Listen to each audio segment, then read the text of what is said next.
Thank you. Thank you, Chairman Fox and Ranking Member Scott. And thank you to the witnesses for your testimonies today.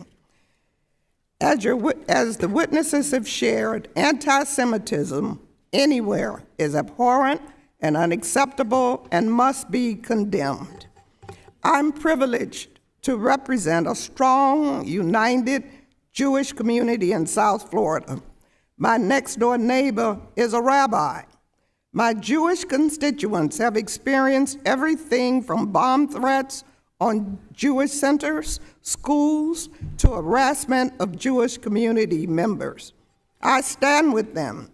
We talk often, we commiserate, and we pray. We must take a stand against all forms of hate, whether that be anti-Semitism, Islamophobia, racism, xenophobia, and terrorism. This must stop. In Congress for 7 years, I led the fight against Boko Haram, a terrorist group that kidnapped over 300 schoolgirls in Nigeria, gang rapes, beheadings, killing whole families. So I am particularly sensitive to this issue of terrorists and what they do. But disagreements about the conflict in the Middle East should never escalate to threats of violence against any community.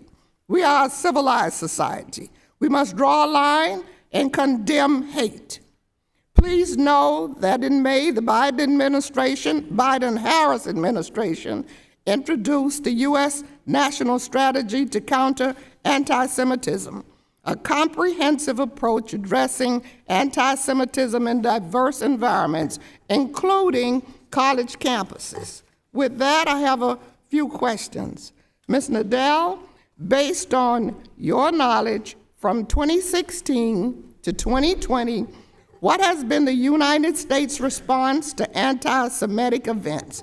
I'm specifically thinking about Charlottesville, Unite the Right, and what the Trump-Pence administration did compared to this administration.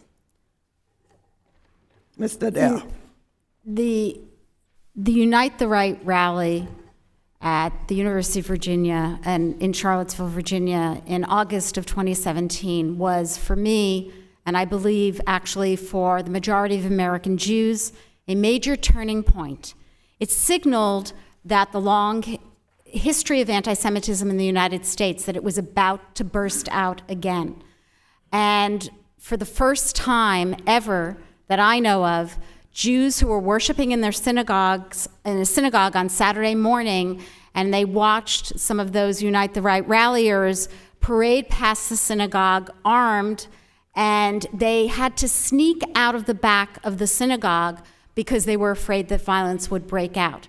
So what we are seeing in terms of anti-Semitism in this moment in time is that it's been rising and rising since 2016. And although President Trump called the people who were the protesters and counter-protesters, said there were very good people on both sides, I disagree. I do not think there were very good people on both sides in Charlottesville in August 2017.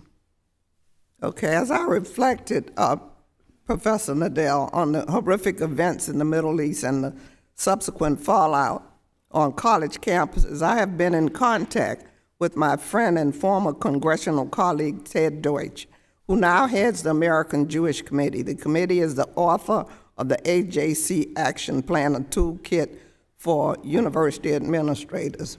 One of the recommendations is that the university administrators recenter the conversation about the Middle East back to a place of fact-based exchange.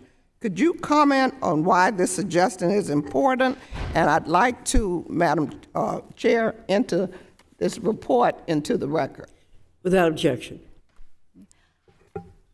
This action is important because the campuses where faculty who come from Middle East studies and faculty who come from Jewish studies have long been in conversation, not just since October 7th, those are the places where what we do in the university has been manifested in the best way. So I'm thinking, for example, of Dartmouth University, where they held a forum, and they had, in their second forum, 300 people in the room, and they had 5,000 people online. Our universities not only educate our students today, but we can educate the wider public. And so I very much agree. I admire Ted Deutsch, and I admire the American Jewish Committee for what they are trying to do, but this is not a magic bullet. It's not going to be fixed overnight.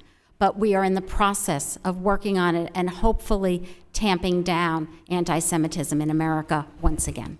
Your time is expired. Thank you, and I yield back. Mr. Thompson.